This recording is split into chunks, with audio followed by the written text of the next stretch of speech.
संघ परिवार की एक आदत है। ये दिखाते हैं कि ये महात्यागी हैं, लेकिन ये बहुत स्वार्थी होते हैं। किसी व्यक्ति को तभी तक अपने साथ रखते हैं जब तक उस व्यक्ति से फायदा हो रहा है। जैसे ही काम पूरा हो जाता है या वो व्यक्ति इनके स्वार्थ पूरा करने में असमर्थ नजर आता है, ये उसको दूध में पड़ी मक्खी की तरह उठाकर फेंक देते हैं। Use and throw.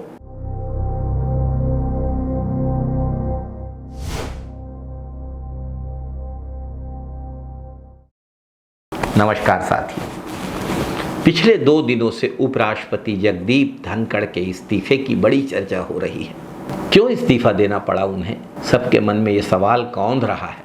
और इस्तीफा स्वीकार होने के अगले ही दिन उनसे बंगला भी छीन लिया गया और ऑफिस भी खाली करवा लिया गया।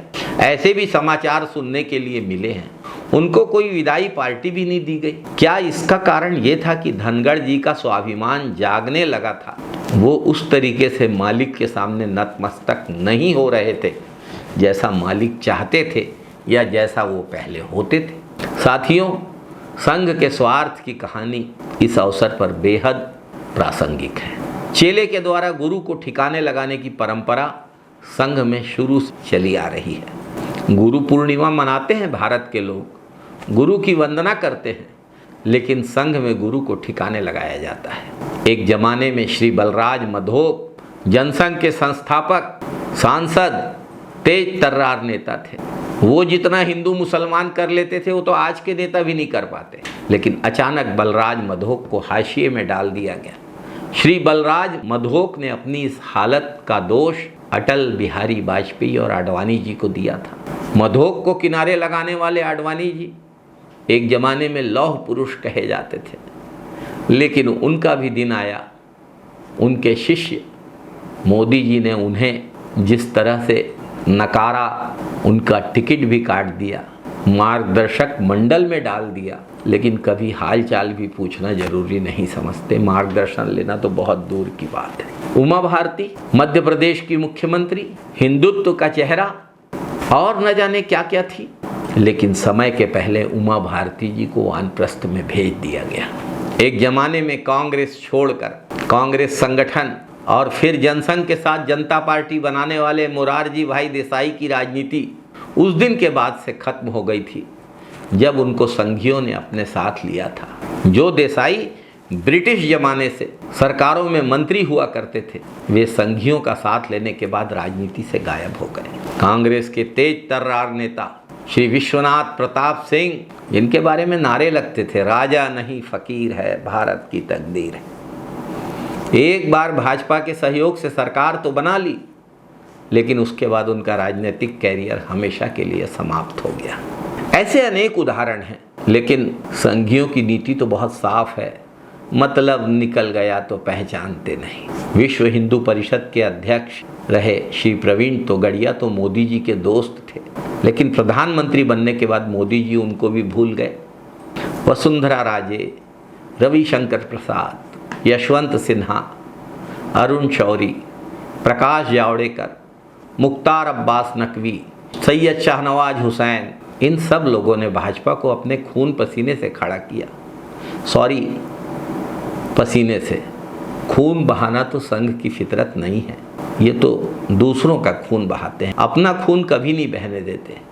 इनका इतिहास रहा है, आज़ादी की लड़ाई से लेकर आज तक संघ के किसी व्यक्ति ने अपना खून राष्ट्र हित, समाज हित में नहीं बहाया है।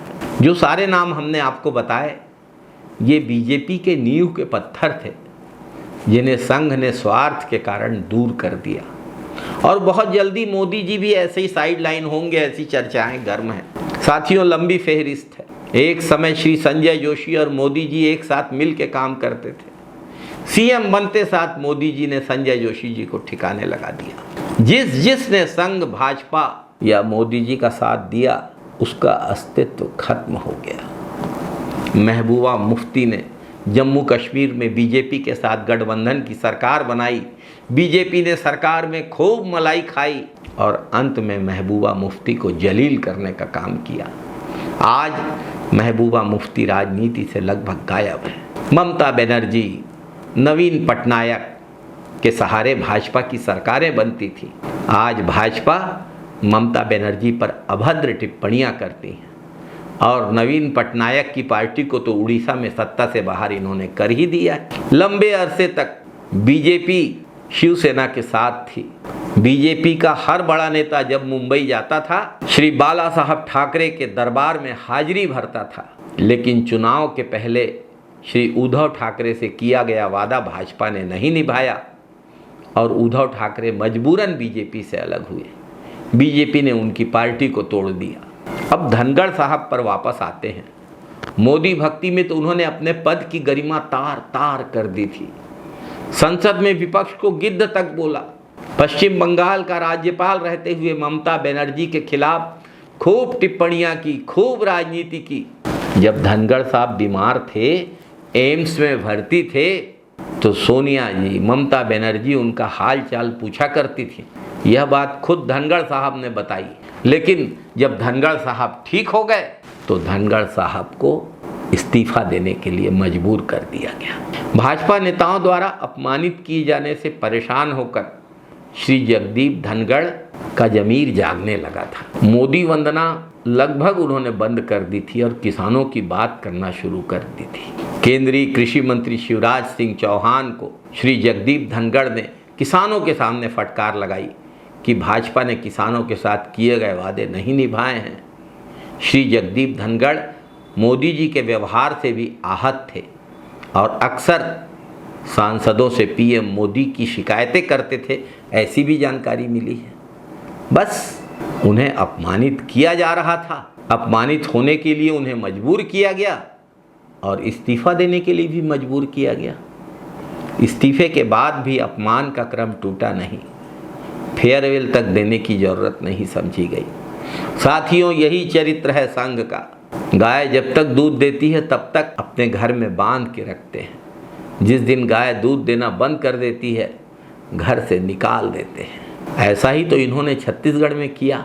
गाय के नाम पर वोट मांगे, गाय के नाम पर राजनीति की और सत्ता में आते ही गौ माता का घर गोठान गौ माता से छीन लिया। जय हिंद साथियों, वंदे मातरम साथियों।